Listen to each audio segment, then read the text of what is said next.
Que el Señor esté con todos ustedes. Evangelio de nuestro Señor Jesucristo según San Lucas. Tomó Jesús a Pedro, Juan y Santiago y subió a la montaña para orar. Mientras oraba, su rostro cambió de aspecto y sus vestiduras se volvieron de una blancura deslumbrante. Y dos hombres conversaban con él. Eran Moisés y Elías, que aparecían revestidos de gloria y hablaban de la partida de Jesús que iba a cumplirse en Jerusalén. Pedro y sus compañeros tenían mucho sueño, pero permanecieron despiertos y vieron la gloria de Jesús y a los dos hombres que estaban con él. Mientras estos se alejaban, Pedro dijo a Jesús: Maestro, qué bien estamos aquí. Hagamos 3 carpas, una para ti, otra para Moisés y otra para Elías. Él no sabía lo que decía. Mientras hablaba, una nube los cubrió con su sombra y al entrar en ella, los discípulos se llenaron de temor. Desde la nube se oyó entonces una voz que decía: Este es mi Hijo, el elegido, escúchenlo. Y cuando se oyó la voz, Jesús estaba solo. Los discípulos callaron y durante todo ese tiempo no dijeron a nadie lo que habían visto. Palabra del Señor. Tomamos asiento, hermanos. Pero muy queridos hermanos en el Señor, ya estamos inaugurando con este segundo domingo la segunda semana de este tiempo de Cuaresma, de este desierto, por así decirlo, espiritual, en que la Iglesia se sumerge todos los años para poder vivir intensamente el misterio de la Pascua, ¿no? Y cuando hablamos de desierto, ustedes ya saben que es una invitación. Es una invitación a adentrarnos en lo más profundo de nuestro ser, para encontrarnos con nosotros mismos y en la intimidad dejar que Dios nos revele todo su amor, inclusive encontrarnos con nuestra realidad más profunda. Porque en definitiva la Cuaresma, que nos invita a preparar la Pascua, es de alguna manera un reflejo, por así decirlo, de lo que es la vida espiritual del hombre, toda nuestra vida. Una continuidad hasta el fin, donde hay una gran cuota de desierto, ¿verdad? Pero el desierto no es ni una desgracia, ni es algo negativo, sino justamente es la oportunidad, porque en el desierto, cuando uno se siente en desierto, entra en crisis.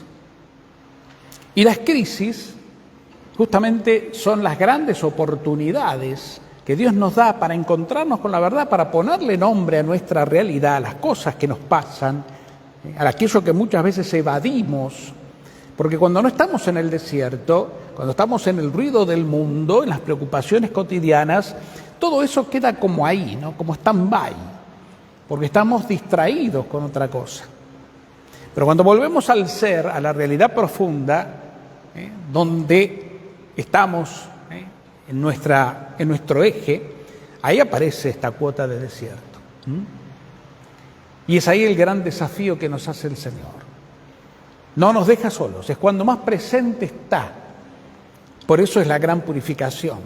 Nos hace ver la verdad, nos hace encontrar con nuestra propia realidad y Él nos va purificando para que podamos madurar, superar, crecer y sanar esas heridas de la vida.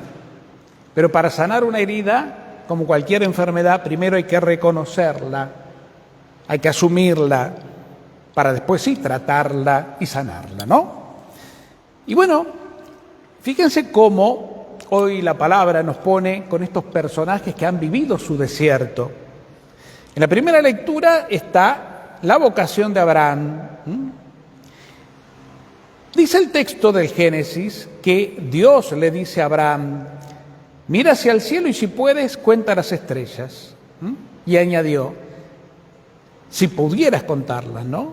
Pero yo te puedo asegurar que así será tu descendencia. Y dice que Abraham creyó en el Señor, ¿no?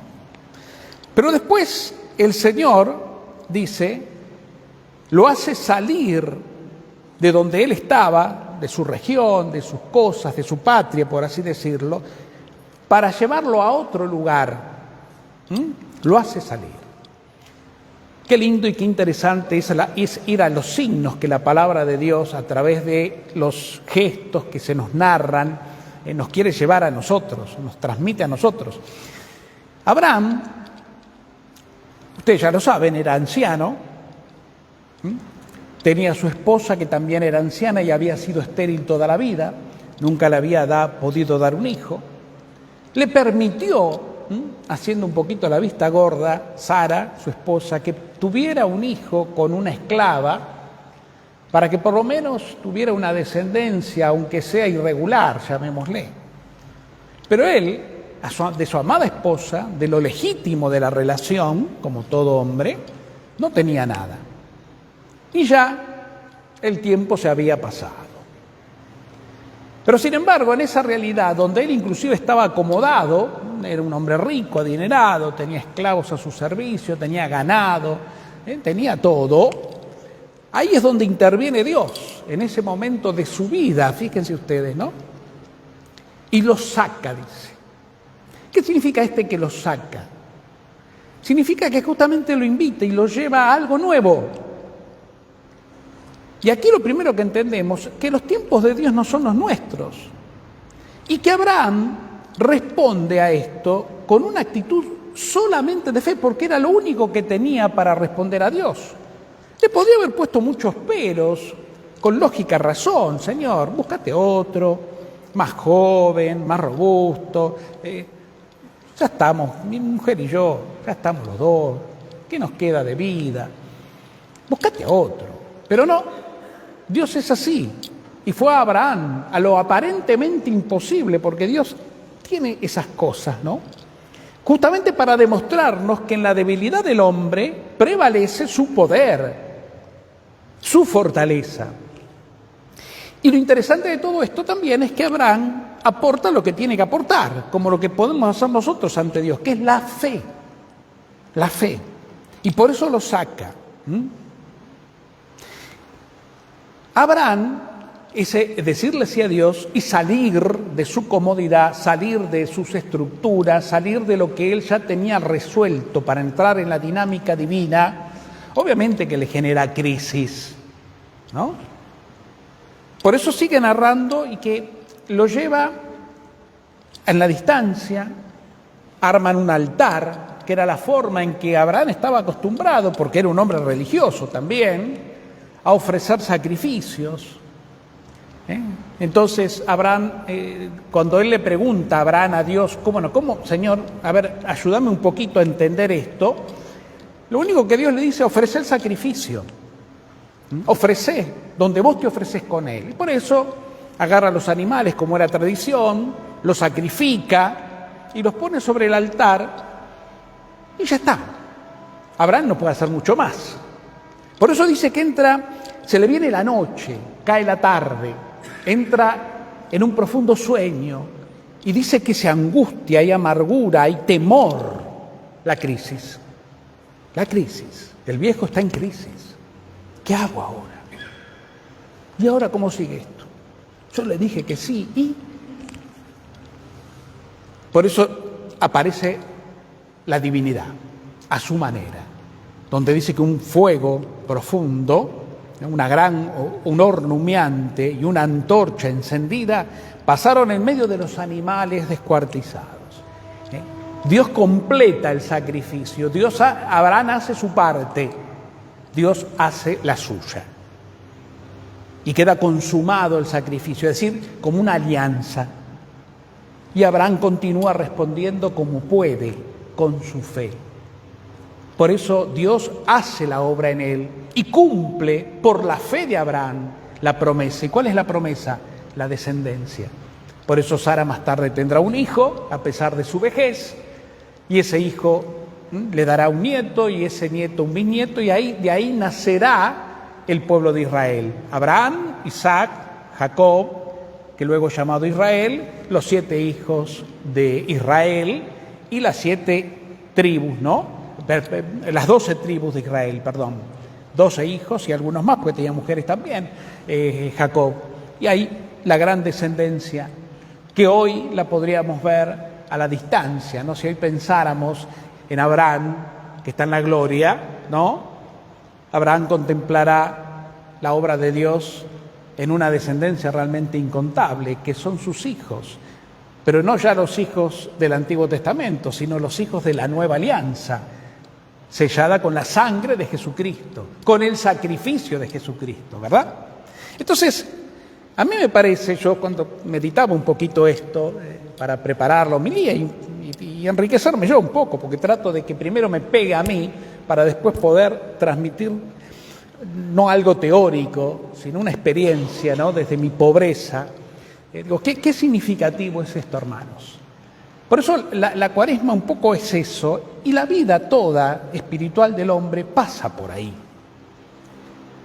¿Y a qué nos llama esta primera lectura?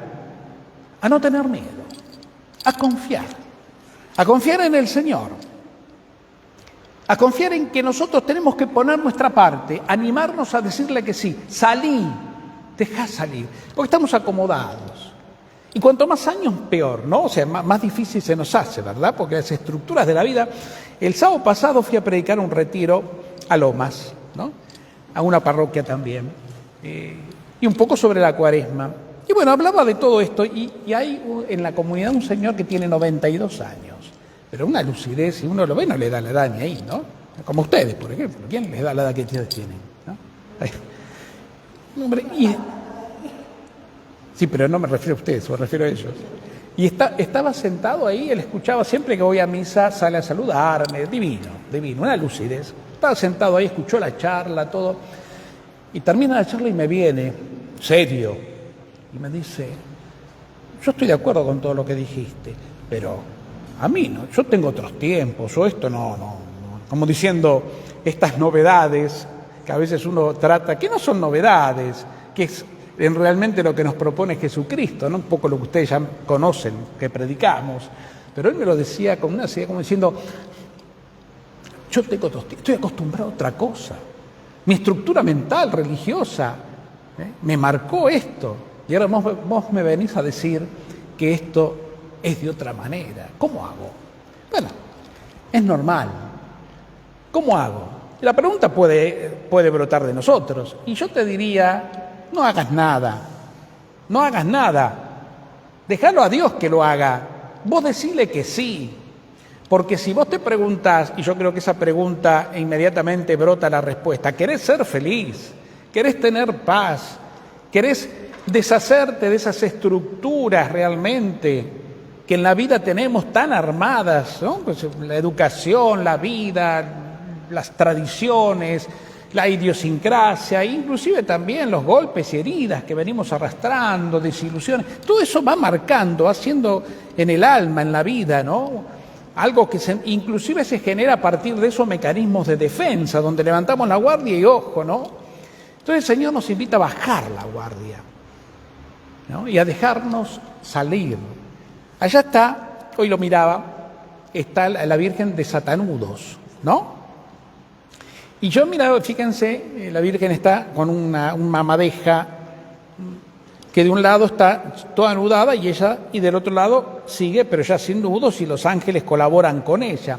Entonces, un poco de los nudos que la Virgen quiere desatar, que son estos, son justamente esas estructuras interiores que generan en nosotros falsas seguridades, y cuando el Señor nos invita a entregarlas y a salir de ellas para empezar algo nuevo, es ahí donde interviene también la Virgen desatando. Esos son los nudos, nudos como los que tenemos a veces en la espalda, que nos contracturan, ¿vieron? Y que cuando el kinesiólogo mete el dedo, ¡ay, duelen! Pero qué necesario es, ¿no?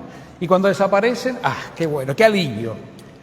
Así es el alma, así es la vida interior.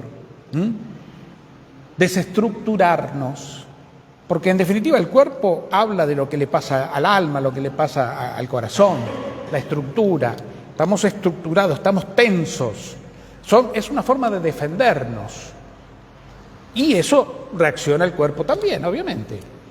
El Señor nos viene a decir hoy como a Abraham, vení, ¿crees que yo puedo darte lo que te prometo? ¿Crees que yo puedo realmente hacerte feliz? Bueno, dame tu corazón, dame tu vida, no tengas miedo. Es necesario pasar por el desierto, es necesario pasar por la crisis, pero no tengas miedo. Yo te amo, yo te quiero feliz. Es necesario este camino interior de grandes purificaciones. Desestructurarse no es tarea fácil, pero es necesaria para poder trascender, mirar más allá y vivir una vida más holgada, ¿no? Más relajada, es decir, con más paz. Obviamente no sin compromiso, al contrario, porque toda esa experiencia de amor y de liberación nos va a llevar a un compromiso mayor, pero desde otra manera, no desde la obligación del cumplimiento, sino desde algo espontáneo, porque cuando uno desestructura todo esto que el mundo nos cargó y salimos animándonos, va a brotar la libertad interior, y la libertad interior genera paz por la experiencia del amor liberador de Jesucristo, y esa paz te lleva a la entrega del otro y por el otro, espontáneamente. Entonces te humanizas más, porque justamente ser espiritual no significa deshumanizarse, todo lo contrario, entendiendo como humanidad, ¿no?, lo que todos entendemos, humanidad, que es prácticas humanitarias. Lo hemos visto ahora últimamente con toda la colaboración que se ha hecho a nuestros hermanos de Bahía Blanca, cuántas donaciones, la gente que veía la manera, cada uno como podía, de colaborar. Eso es humanización. Humanízate. Vivimos en una humanidad deshumanizada, más allá de estos detalles, que a veces es necesario que pasen cosas, parecería, ¿no?, así tan marginales como para que reaccione y se vea. Obviamente que yo creo que esto se da en mucha gente cotidianamente, porque hay gente muy humana. Pero justamente cuando hay una experiencia así de liberación interior, la humanización, la entrega abierto al otro, brota. Por eso Jesús, como Dios hombre, nos vino a enseñar lecciones de humanidad. Y ahí lo tenés a Jesús yendo al encuentro del hombre que padece, para liberarlo de las viejas estructuras. Eso a Jesús le costó la vida, pero él fue fiel a su misión. Por eso el Salmo es hermoso también, ¿no?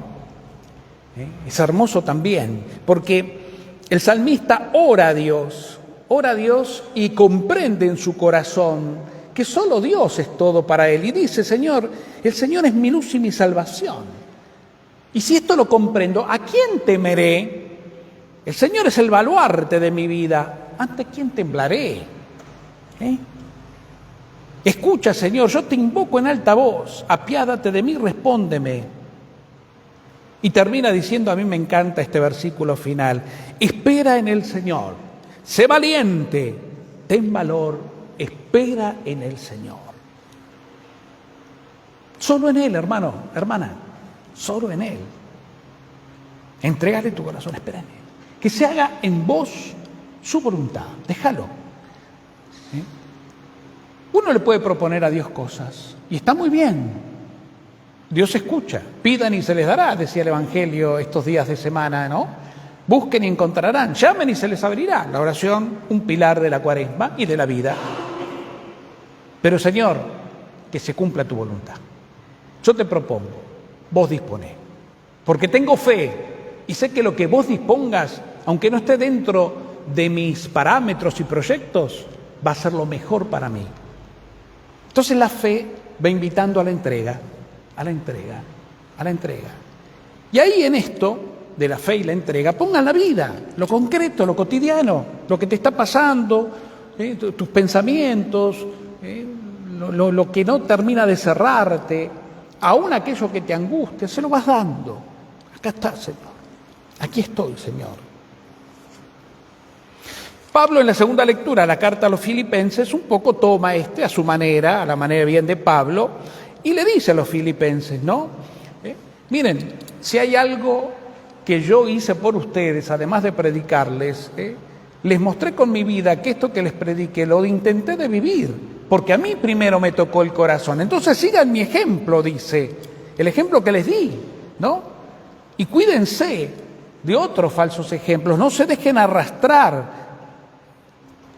Todo pasa por la cruz de Cristo, es decir, la cruz de Cristo, Pablo la entiende como el gran signo de amor liberador que Dios, a través del Hijo, entregó a la humanidad.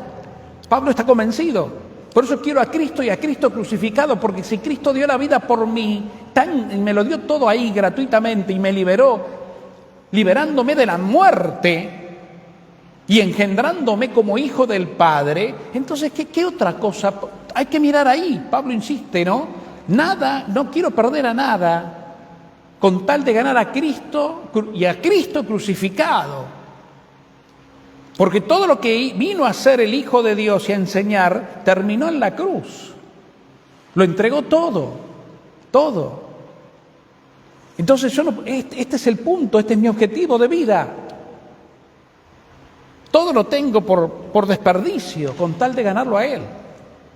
Cualquier cosa con tal de no perder a Cristo y a Cristo crucificado, que se entregó por mí.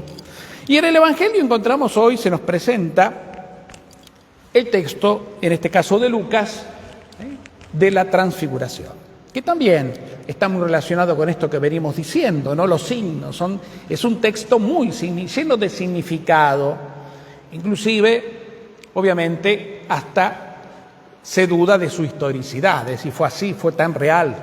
Piensen ustedes que los evangelios fueron escritos en clave pospascual, por eso son teologías narradas y no son crónicas históricas precisas de lo sucedido, ¿no? Es muy probable que esta haya sido una experiencia más bien ya de gloria, Jesús glorificado. Pero los evangelios, y en este caso Lucas, lo pone antes, en el camino a Jerusalén. Jesús va decididamente a subir a Jerusalén. Jesús subió todos los años a Jerusalén como buen judío a cumplir con la fiesta pascual. Pero esta vez, ya llegada esta etapa de su vida donde todo se había puesto muy difícil, lo buscaban por todos lados, se lo querían sacar de encima, empezando por las autoridades religiosas de su época, Jesús sabía que donde está corría peligro. E ir a Jerusalén era prácticamente exponerse a la muerte, porque ahí lo estaban esperando. Entonces él podría haber elegido otra opción, volver a Cafarnaúm, que es donde empezó. Jesús cuando empezó y fue a Jerusalén a predicar y se encontró con toda esta contra de leones que decían que estaba loco, que era un blasfemo, bla, se fue. Tengo que buscar otro lugar, un lugar justamente donde estas contras no las tenga, porque yo tengo que empezar a hacer todo el proyecto, todo el trabajo. Todavía hay mucho por hacer. Y fue allá y ahí empezó a elegir a los discípulos, en las zonas de la Decápolis, Cafarnaúm, Galilea de las Naciones. Ahí puso su centro de operaciones original y ahí empezó a formar todo.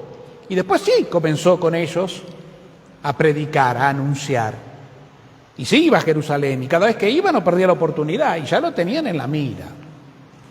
Entonces esta es la última subida a Jerusalén a celebrar la Pascua, pero que será su Pascua.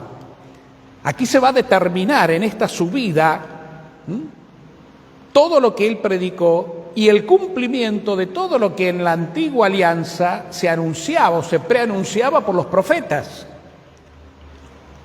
Jesús da la vida. Entonces se presenta este texto en el camino hacia Jerusalén, donde Jesús toma a 3 de sus discípulos y los lleva a la montaña a orar. Y esto también es importante, orar. Jesús se va a preparar, como ya lo viene haciendo de mil maneras, ¿no? El otro día escuchábamos que antes de empezar su vida pública, Jesús se fue al desierto, ¿se acuerdan? El domingo pasado. Y ahí en el desierto oró y estuvo 40 días simbólicos en oración y en ayuno. Y fue tentado, el desierto de la vida que genera tentación, ¿no? Pero Jesús perseveró. Ahora Jesús va a orar porque ahora le espera otro éxodo, otro desierto, que será el de la pasión, el final, para lo cual tiene que estar preparado, porque también Jesús tuvo tentaciones. Me vuelvo a Galilea, vuelvo ahí, sigo ahí. este es el tiempo, aquí llegó mi hora.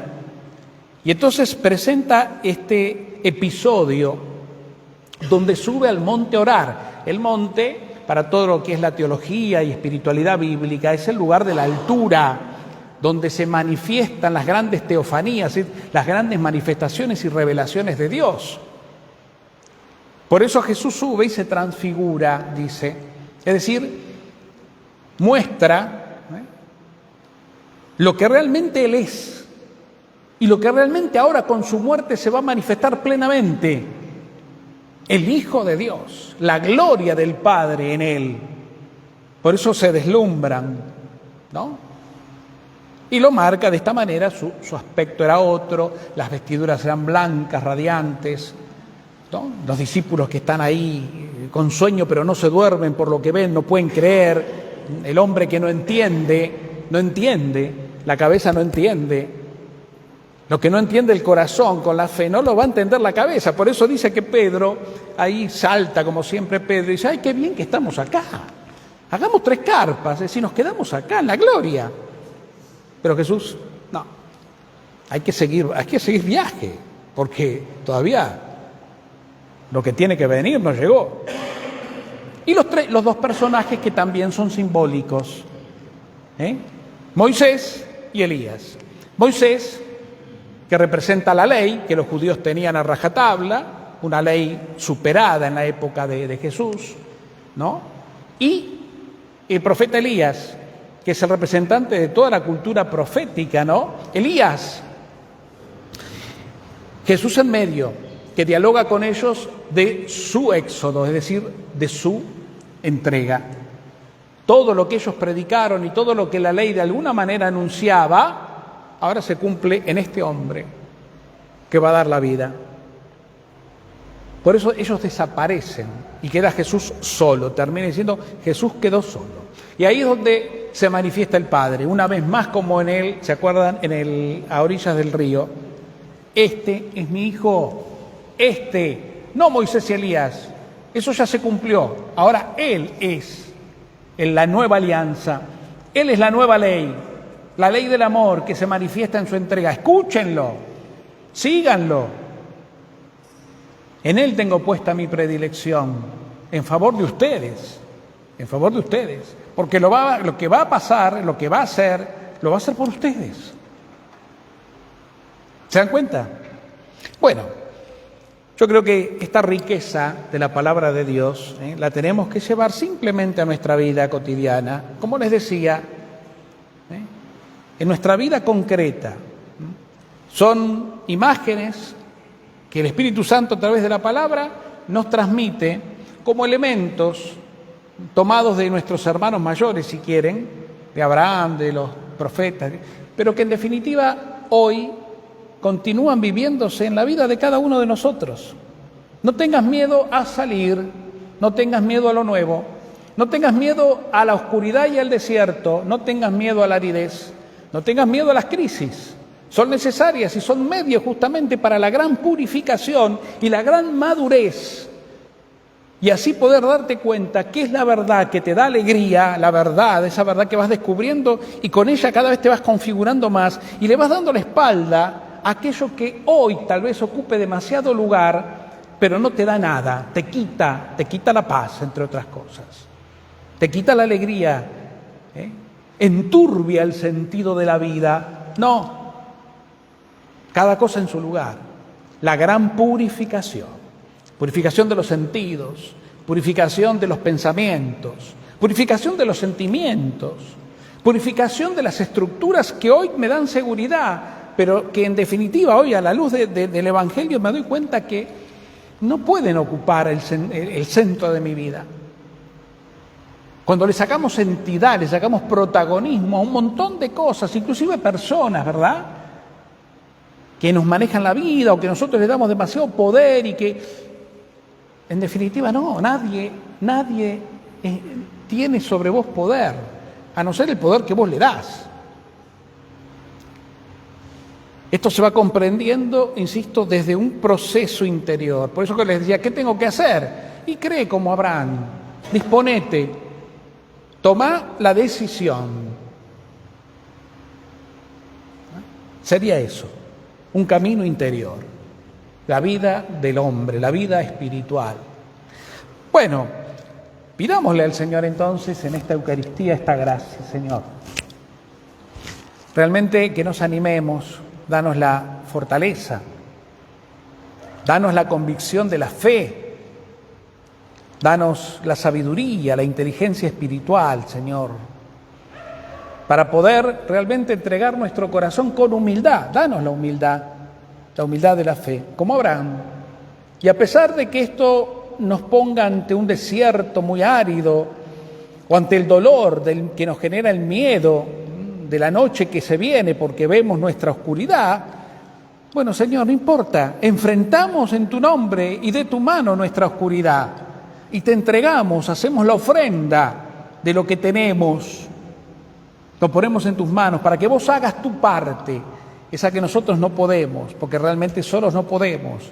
Pero obviamente es un camino en conjunto, vamos los dos a la par.